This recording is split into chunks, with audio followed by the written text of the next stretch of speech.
श्री सीतानाथ समारंभां रामानंदार्य मध्यमाम् अस्मदाचार्य पर्यंतां वंदे गुरु परंपराम। बहुत दिनों से एक विवाद चल रहा है। श्री रामचरित मानस को जलाया जा रहा है, रामचरित मानस को फाड़ा जा रहा है। पहले ये लोग मनुस्मृति को जलाते थे, अब यही लोग रामचरित मानस को जलाने लगे। याद रहे, राम जी का जो विरोध करता है उसका पूरा साम्राज्य नष्ट हो जाता है, उसका सर्वनाश हो जाता है। रावण ने श्री राम जी का विरोध किया था, क्या हुआ था उसकी हालत? राम विमुख हाल तुम्हारा, रहा न को कुल रोवन हारा। रावण ने राम जी का विरोध किया तो राम विमुख हाल तुम्हारा, राम का विमुख होने से, राम जी के विरोध करने से उसका क्या हाल हुआ? रहा न को कुल रोवन हारा, उसके कुल में कोई रोने वाला नहीं बचा था। ये हालत हो गई थी उस रावण की। तो इसीलिए जो राम जी का विरोध करते उसका सर्वनाश निश्चित है। अब रही बात श्री रामचरित मानस की उस चौपाई की जिस पर सबसे ज्यादा विवाद हो रहा है। ढोल गवार शूद्र पशु नारी सकल ताड़ना के अधिकारी, इस चौपाई पर सबसे अधिक विवाद हो रहा है। और उसमें भी ताड़न शब्द का अर्थ है, उस पर सब अलग अलग अर्थ निकाल रहे हैं और उसी पर ज्यादा विवाद हो रहा है।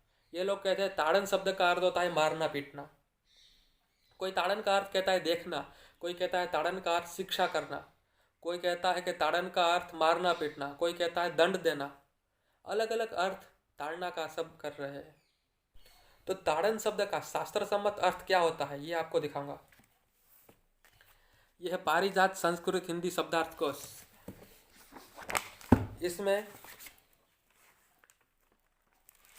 ताड़न के दो अर्थ दिए। इसमें ताड़न के दो अर्थ दिए हैं। एक है मारना पीटना और दूसरा अर्थ है धमकाना। कोई गलती करे तो उसको धमकाना भी एक प्रकार का ताड़न ही है।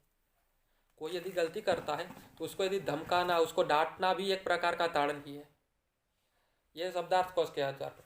यह है रामायण मीमांसा, जिसको लिखा है स्वामी करपात्री जी महाराज ने। इसके आधार पर इसमें इन्होंने क्या लिखा है वो आपको दिखाता हूँ। इसमें इन्होंने लिखा है ताड़न शब्द का प्रयोग केवल मारना पीटना ही नहीं, अनुशासन और डांटना भी ताड़न है। प्रकृति में भिन्न भिन्न पात्रों में ताड़न एक जैसा नहीं कहा जा सकता। ढोल के ताड़न का अर्थ हाथ से या हथौड़ी से स्वर मिलाना या कपड़े लपेटे हुए काष्ठ के डंडे से बजाना। गवार का अर्थ भी अज्ञ होता है। शूद्र का अर्थ भी अशिक्षित शूद्र है।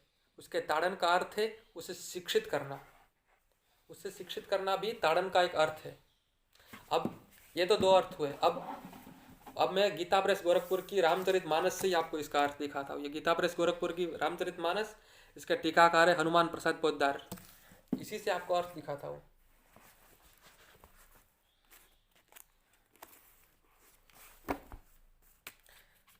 इसमें भी इन्होंने यही अर्थ किया है। प्रभु भल कीन मोहि सिख दिन ही मर्यादा पुनि तुम्हारी कीन ही, ढोल गवार शूद्र पशु नारी सकल ताड़ना के अधिकारी। इन्होंने प्रभु आपने अच्छा किया जो मुझे शिक्षा दी, मुझे दंड दिया, किंतु मर्यादा जीव का स्वभाव आपके द्वारा ही बनाया हुआ है। क्योंकि ढोल गवार शूद्र पशु नारी ये शिक्षा के अधिकारी। इन्होंने भी यहाँ शिक्षा अर्थ लिया है रामचरित मानस में, गीता प्रेस में। अब मैं आपको बताता हूँ ये पूरा प्रकरण क्या है। भगवान श्री राम समुद्र के तट पर बैठे थे और समुद्र पार करके लंका जाना चाहते थे और 3 दिन तक वहां बैठे रहे, लेकिन समुद्र मार्ग नहीं दे रहा था। तब भगवान को क्रोध आ गया और फिर लक्ष्मण से कहा, लक्ष्मण बाण सरासर आनो, सौ बारिधि बिसिक कृषानो। हे लक्ष्मण धनुष बाण लाओ, आज तो इस समुद्र को सोख ही डालता हूँ। तो समुद्र भयभीत हो गया और सभय सिंधु गही पद प्रभु के रे, क्षमहु नाथ सब अवगुण मेरे। समुद्र भयभीत होकर प्रभु के चरण में पड़ गया और कहा, मेरे सब अवगुण क्षमा कर दे, क्षमहु नाथ सब अवगुण मेरे सब अवगुण को क्षमा कर दीजिए। समुद्र क्षमा मांगता है। प्रभु भल कीन मोहि सिख दीन ही, मर ज्यादा पुनि तुम्हारी कीन ही, ढोल गवार शूद्र पशु नारी सकल ताड़ना के अधिकारी। प्रभु आपने अच्छा किया जो मुझे शिक्षा दी, दंड दिया, क्योंकि मर्यादा जीव का स्वभाव आपका ही द्वारा बनाया हुआ है। और ढोल गवार शूद्र पशु नारी सकल ताड़ना के अधिकारी, क्योंकि ढोल गवार शूद्र पशु और नारी ये ताड़न के अधिकारी है। और यह बात केवल रामचरित मानस में नहीं आई, ये बात अध्यात्म रामायण में भी आई है। अध्यात्म रामायण के युद्ध कांड के 3 सर्ग में है।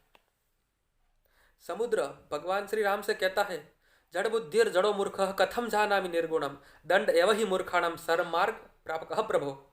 समुद्र स्वयं को कह रहा है, स्वयं के बारे में कह रहा है, जड़ बुद्धिर जड़ो मूर्ख, मैं जड़ बुद्धि और मूर्ख हूँ। कथम जानामि निर्गुणम, मैं निर्गुण परमात्मा को कैसे जान सकता हूँ। दंड एव ही मूर्खाणाम, मूर्ख व्यक्ति को दंड देकर सन्मार्ग प्राप्त कह प्रभु, उसको सन्मार्ग में लाया जा सकता है। मूर्ख व्यक्ति को दंड देकर ही उसको सन्मार्ग में लाया जा सकता है। ये समुद्र, ये अध्यात्म रामायण में, जैसा कि चाणक्य नीति में कहा है, लालयत 5 वर्षाणि 10 वर्षाणि ताड़येत प्राप्ते तू 16 वर्षे पुत्र मित्र वदाचरेत। लालयत 5 वर्षाणि, 5 वर्ष का बालक हो, लालयत 5 वर्षाणि, बालक जब 5 वर्ष का हो तो उसके साथ लालन पालन करे उसका। 10 वर्षाणि ताड़े, तो उसके बाद 10 वर्ष तक उसका ताड़न करे। प्राप्ते तो 16 वर्ष, 16 साल तक, फिर 16 साल में हो जाए पुत्र मित्र वदाचरेत, फिर उस पुत्र के साथ मित्र जैसा आचरण करे। इसमें भी जब माता पिता अपने पुत्र का ताड़न करते हैं, उसको मारते हैं, तो क्या किस लिए मारते हैं? क्या उसका बुरा चाहते इसीलिए मारते हैं? नहीं, उसका ताड़न इसीलिए करते हैं कहीं वो गलत मार्ग पर न चला जाए। पहले दृष्टि से ताड़न करते हैं, उस पर ध्यान रखते हैं, उस पर दृष्टि रखते हैं, कहीं गलत कार्य ना करे। फिर भी कोई गलत कार्य करता है, फिर वाणी से ताड़न करते हैं, उसको डांटते हैं, वो वाणी से ताड़न हुआ। और फिर भी यदि गलत करता है फिर उसको मारते हैं, हाथ से मारते हैं या छड़ी से मारते हैं, वो दंड देकर ताड़न हुआ। ऐसे ताड़न होता है। ये 3 प्रकार, वाणी से भी ताड़न होता है, दृष्टि से ताड़न, सबसे पहले दृष्टि से ताड़न, फिर वाणी से ताड़न, और फिर दंड देकर उसका ताड़न होता है। देखिए एक स्मृति वचन भी आपको एक दिखाता हूँ। अष्टादश स्मृति है, अष्टादश स्मृति में एक स्मृति है शंख स्मृति। उस शंख स्मृति के 4थे अध्याय का 16वां श्लोक है, लालनीय सदा भार्या ताड़नीय तथैव च ताड़िता लालिता चैव स्त्री श्रीर्भवति नान्यथा। लालनीय सदा भार्या, भार्या अर्थात पत्नी का सदा लालन करे, ताड़नीय तथैव च, उसके साथ उसका ताड़न भी करे, ताड़िता लालिता चैव स्त्री श्रीर्भवति नान्यथा, वह ताड़ने से और लालन करने से वह स्त्री लक्ष्मी के समान हो जाती है। नान्यथा, इसमें कोई अन्यथा नहीं है, ये स्मृति वचन है। इसलिए जो ताड़न है सर्वप्रथम दृष्टि से ताड़न होता है, फिर वाणी से, और फिर दंड देकर, और ताड़न का अंतिम उपाय है ताड़न का। जैसा कि श्री रामचरितमानस को ये लोग जला रहे हैं, तो सबसे पहले लोग दृष्टि से ताड़न किया, उस पर दृष्टि रखी कहीं कोई गलत ना करे, और फिर भी उन्होंने रामचरितमानस जलाया। फिर सबने वाणी से उनका ताड़न किया, पूरे देश उनका विरोध कर रहा है, सब वाणी से ही तो ताड़न कर रहा है उनका, और वाणी से ताड़न किया। और फिर यदि उन पर कार्यवाही होगी, पुलिस कार्यवाही होती है आज के समय के अनुसार बताऊँ तो फिर दंड देकर उन पर कार्यवाही होगी। वो अंतिम उपाय है उसका, वो दंड का अंतिम उपाय है। और उसमें भी उस ताड़न की भी मर्यादा है। मनुस्मृति में उसका प्रमाण है। जो अंतिम उपाय है ताड़न का, उसकी भी विधि है, कैसे भी नहीं मार सकते। भार्या पुत्रश्च दासश्च प्रेष्यो भ्राता च सोदरः प्राप्तापराधास्ताड्या स्यूरज्वा वेणुदलेन वा। स्त्री, पुत्र, दास, भृत्य और सहोदर भाइयों के अपराध करने पर रस्सी अथवा बांस की पतली लकड़ी से उनकी ताड़ना करे। मनुस्मृति के 8वें अध्याय का 299वां श्लोक। उसमें भी विधि है, उसको भी कैसे भी नहीं मार सकते। देखिए अगले श्लोक में, पृष्ठतस्सु शरीरस्य नोत्तमांगे कथंचन अतो अन्यथा तो प्रहरन प्राप्तः स्या चौर किलविषम।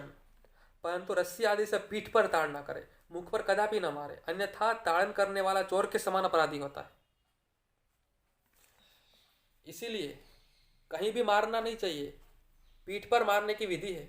और वो भी ताड़न का अंतिम उपाय है। वो भी आज के समय के परिप्रेक्ष्य में देखे तो जैसे पुलिस कोई कार्यवाही करती है तो उसके लिए ये विधान है, और ये दंड बताया है, वो भी अंतिम उपाय है। सबसे पहले तो वाणी से ही ताड़न होता है। वाणी से ताड़न करने पर कोई व्यक्ति ना माने तो फिर ये दंड बताया गया है। सबसे पहले दृष्टि से ताड़न, फिर वाणी से ताड़न, और वाणी से ताड़न पर ना माने तब दंड देकर उसका ताड़न होता है। ये उपाय बताया गया है। इसीलिए जो रामचरितमानस की चौपाई है, ढोल गवार शूद्र पशु नारी सकल ताड़ना के अधिकारी, इसमें यदि कोई अपराध करे उसी समय में वो ताड़न का अधिकारी होता है। सबसे पहले वाणी से ताड़न करेगा, वाणी से ताड़न पर नहीं समझे फिर दंड देकर उसका ताड़न होता है। अन्यथा राम भक्ति रत नर और नारी सकल परम गति के अधिकारी। राम भक्ति में रत नर और नारी सब परम गति के अधिकारी है। इसीलिए प्रत्येक चौपाई को उसके प्रकरण के आधार पर समझना चाहिए। वो प्रकरण पूरा क्या है उसके आधार पर समझना चाहिए। उसकी शास्त्र सम्मत व्याख्या होनी चाहिए। ऐसे कुछ भी उसकी व्याख्या नहीं करनी चाहिए। अपने मनमाने तरीके से शास्त्रों की व्याख्या कभी नहीं करनी चाहिए। आप शास्त्रों का विरोध कर रहे हैं और शास्त्रों का विरोध करने के लिए शास्त्रों की मनमानी व्याख्या कर रहे हैं, यह भी उचित नहीं है। और किसी को बुरा ना लगे इस दृष्टि से आप शास्त्रों की व्याख्या करते हैं, वो भी उचित नहीं है। इसीलिए शास्त्रों के प्रामाणिक ग्रंथों से ही उसकी व्याख्या होनी चाहिए और प्रकरण अनुसार उसकी व्याख्या होनी चाहिए। मनमानी व्याख्या नहीं करनी चाहिए, शास्त्र सम्मत व्याख्या उसकी होनी चाहिए। धन्यवाद।